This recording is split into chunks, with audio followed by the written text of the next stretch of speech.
सुलह और दोहरा रूप। पाठ 81। वेदिका गिटार हाथ में लेती है और ट्यून सेट कर प्ले करने लगती है। वहीं वहां खड़े सभी लोगों के होठों पर मुस्कान आ जाती है। मिन्नता करा मैं ता तेरियां वे, करे या ना करे हेरा फेरियां वे। मिन्नत करा मैं ता तेरियां वे, करे ना करे हेरा फेरियां वे। तेरे ही यकीन ते मैं ता लगा जीण वे, दिल ना दुखाया कर। वेदिका का इतना गाना था कि मीरा अपनी आंखें बड़ी करके वेदिका को घूरने लगती है। वो कुछ कहती उससे पहले ही विवान उसका हाथ पकड़ खींच कर उसे अपने करीब करता है और उसे अपनी बाहों में लिए थिरकने लगता है। छोटी छोटी गलदा बुरा ना मनाया कर, जे में मनावा मन भी जाया कर। छोटी छोटी गलदा बुरा ना मनाया कर, जे मैं मनावा मन भी जाया कर। छोड़ो मुझे, नहीं करना मुझे तुम्हारे साथ डांस, मीरा कहती है और विवान की बाहों में छटपटाने लगती है। मीरू प्लीज ना, मान जा, क्यों इतना गुस्सा कर रही है? मैंने जानबूझकर थोड़ी कुछ किया, विवान मनाते हुए कहता है। तो क्या मैं वेट करूं कि तुम जानबूझकर कुछ करो? मीरा तुनक कर कहती है और विवान से छूटने की कोशिश करने लगती है। मीरू, तुम कौन सी बात कहाँ लेकर जा रही हो? पूरी जिंदगी पड़ी है लड़ने को, आज के पल तो एंजॉय करो ना। विवान कहता है तो मीरा छूटते हुए कहती है, एग्जैक्टली, जाओ मिस बेदी के पास, उसके साथ आज के पल एंजॉय करो। कहकर मीरा जाने लगती है। तभी विवान उसे खींचकर एकदम से अपने सीने से लगा लेता है। तू ना पहचाने रब मेरा जाने, यारिया में पाइयां सच्चियां। जन्मा दे लई दिल जोड़िया मैं, डोरा न समझ कच्चियां। मैनू लगे डर वे, मैं ना जावा मर वे, अख न चुराया कर। छोटी छोटी गलदा। विवान की इस हरकत से मीरा चौंक जाती है।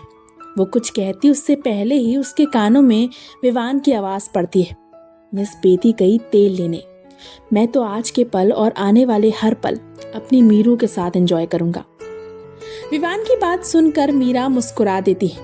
वो छटपटाना छोड़ विवान के गले लगे हुए सवाल करती है, तुमने अद्विक और वेदिका से ये क्यों कहा कि वो गिफ्ट हम दोनों की तरफ से है, जबकि उसे तो तुमने खुद खरीदा था? तू और मैं अलग थोड़ी है मीरू।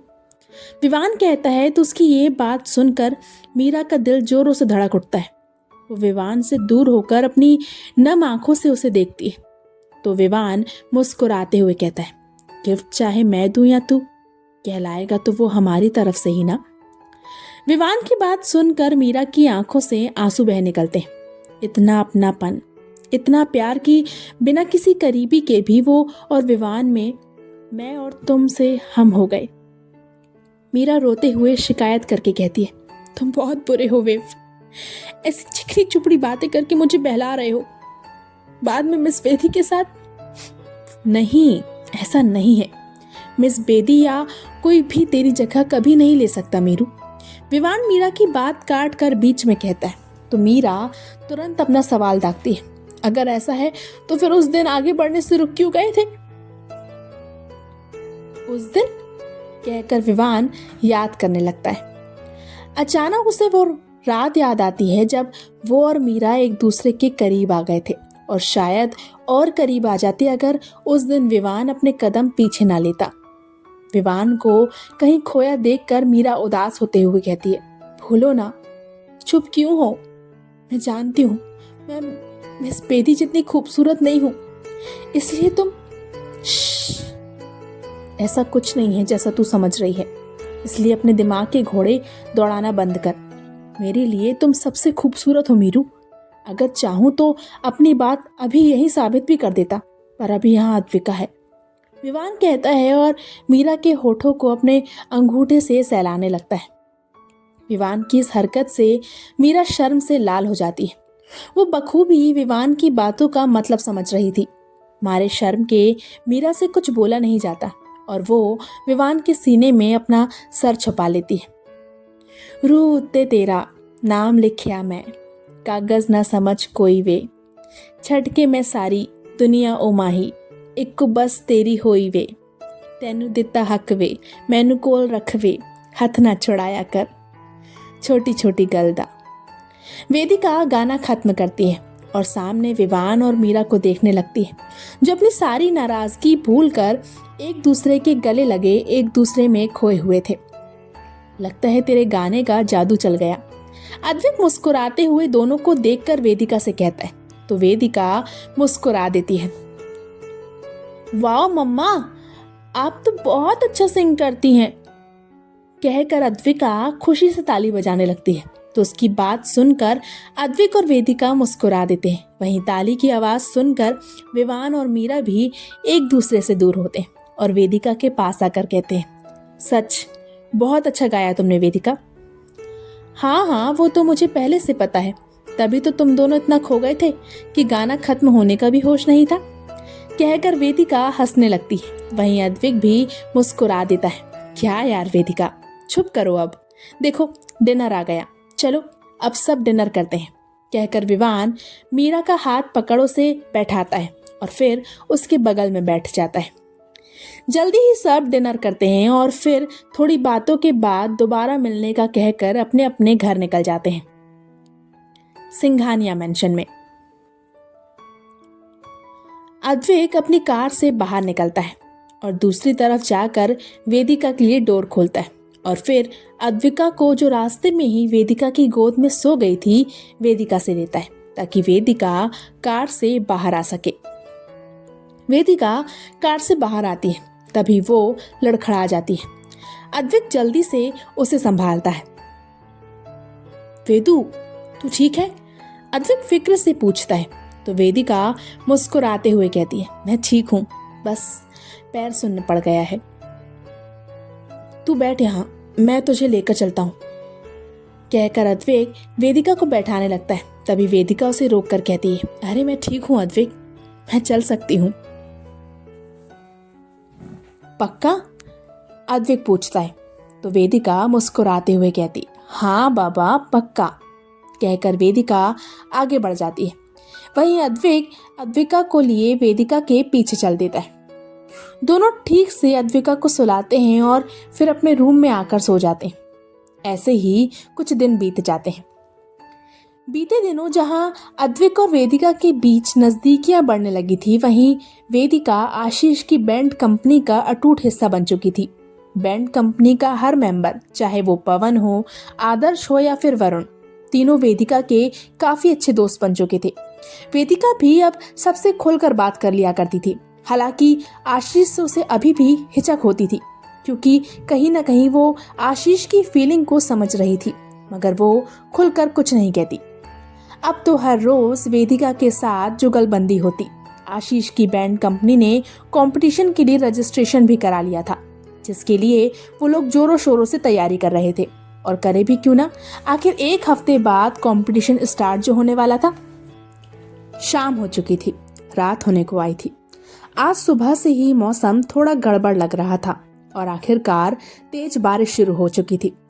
आशीष की बैंड कंपनी में फंसी वेदिका घर जाने के लिए छटपटा रही थी।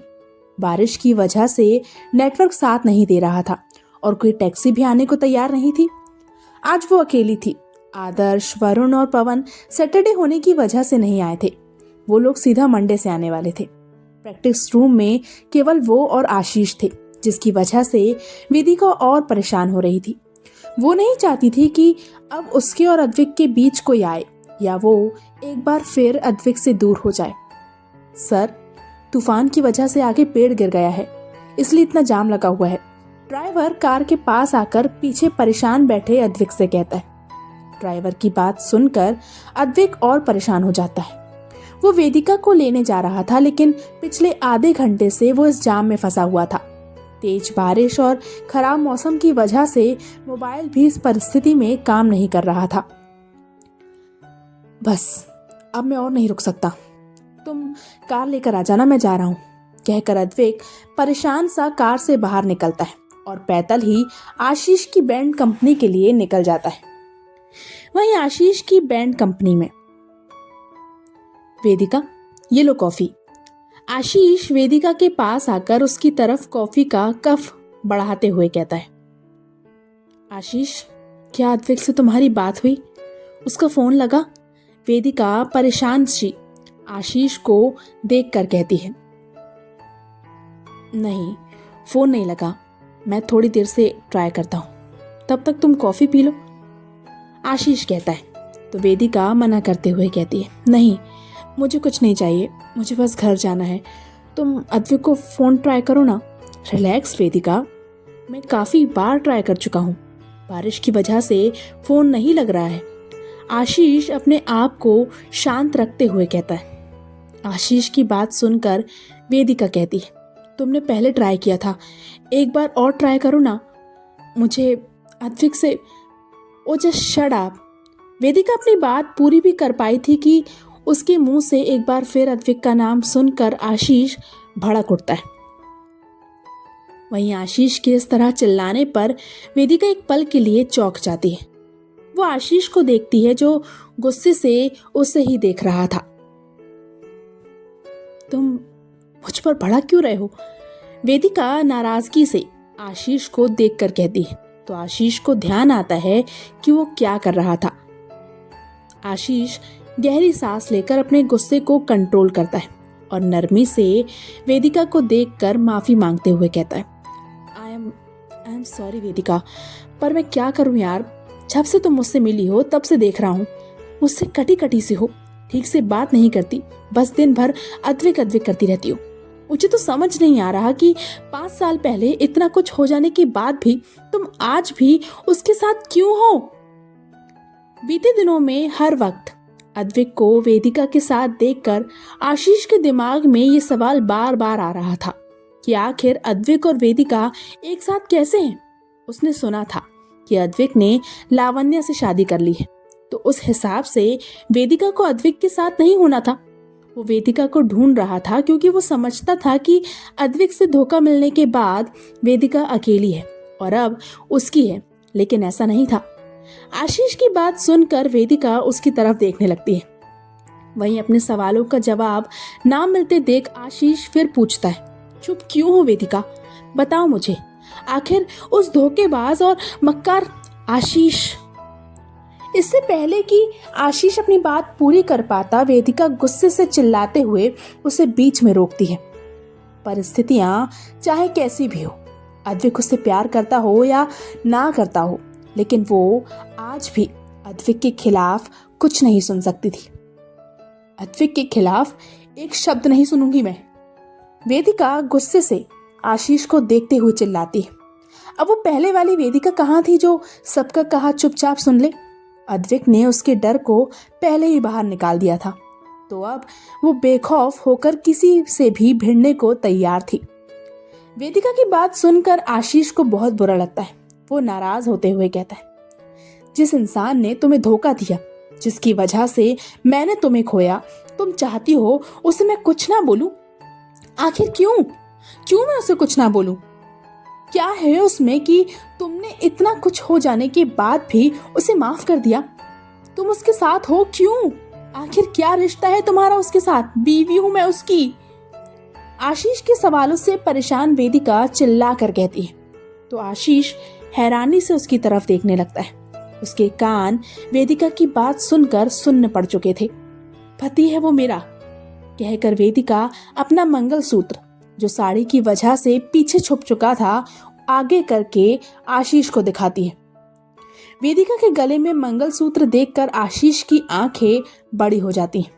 वो ध्यान से वेदिका को देखता है तो उसे वेदिका की मांग में सिंदूर नजर आता है, जो बालों के कारण ठीक से दिखाई नहीं दे रहा था। ध्यान से देखने पर ही समझ आ रहा था कि वेदिका की मांग में सिंदूर से भरी है। अपने सामने वेदिका को इस तरह देखकर आशीष का दिल बैठा सा जाता है। ये जानकर कि वेदिका अद्विक की पत्नी है, आशीष तो मानो सदमे में ही चला गया था।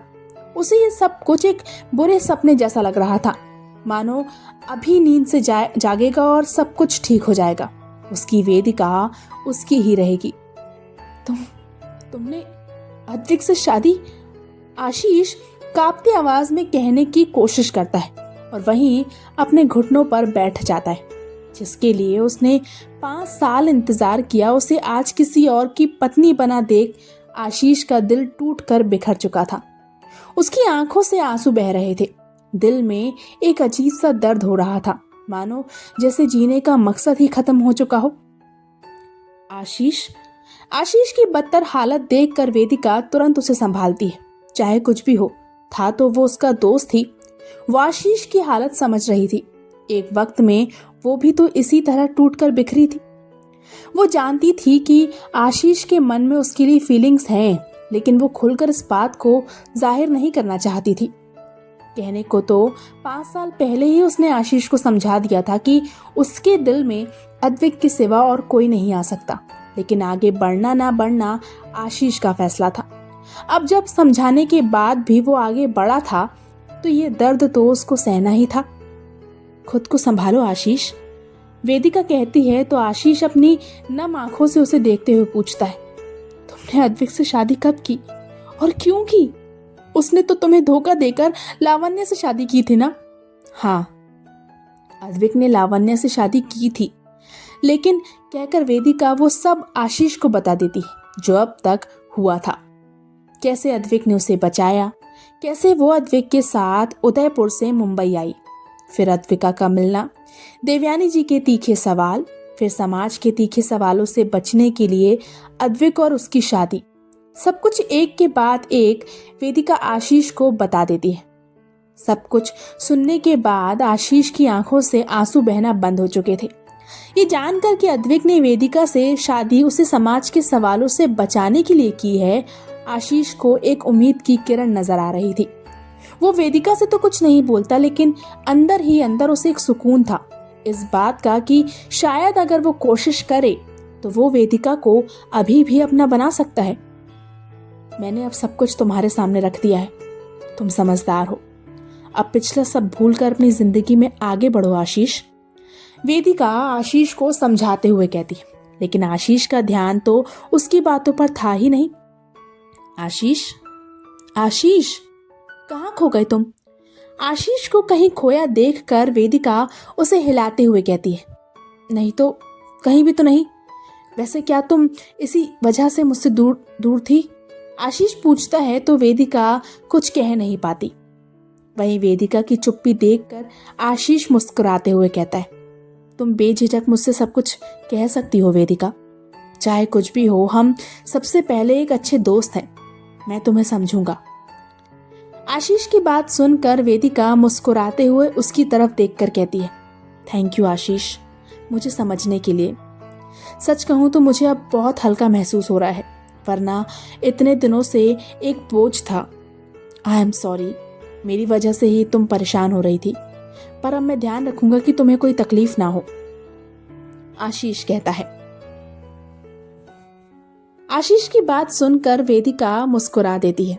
वहीं आशीष मुस्कुराते हुए अपने मन में कहता है, और कोशिश करूंगा कि बहुत जल्द तुम उस अद्विक को छोड़कर मेरे पास आ जाओ। आशीष, आशीष, कहाँ खो रहे हो बार बार? चलो ना, अब तो अद्विक को फोन लगा दो, वेदिका कहती है तो आशीष होश में आते हुए कहता है, हाँ मेरी माँ, चलो तुम्हारे पति को फोन लगाने की कोशिश करते हैं। क्या होगा आगे? क्या कुछ गलत होने वाला है, या इस बार वेदिका सब संभाल लेगी और गलत होने से रोक देगी? क्या आशीष का दोहरा रूप वेदिका समझ पाएगी, या फिर आगे कोई बड़ी अनहोनी हो जाएगी? जानने के लिए पढ़ते रहिए आरज़ू तेरे प्यार की जारी है। तो आज का पाठ यहीं समाप्त होता है। मिलते हैं जल्दी इसके अगले पाठ के साथ। जब तक के लिए प्लीज, अगर मेरी कहानी पसंद आ रही है तो इसे लाइक कीजिए, सब्सक्राइब कीजिए, वीडियो को शेयर कीजिए। Bye bye.